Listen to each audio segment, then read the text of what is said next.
یه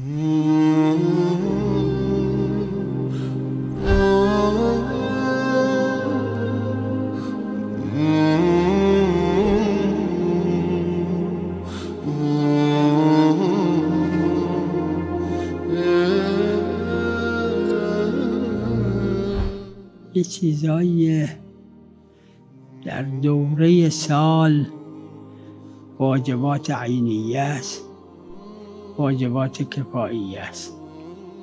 وقت در ماه مبارک رمضان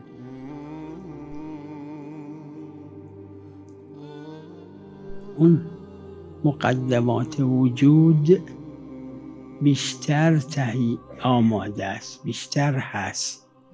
انسان بیشتر بهتر میتونه موفق بشه، فقط تصمیم بخواد.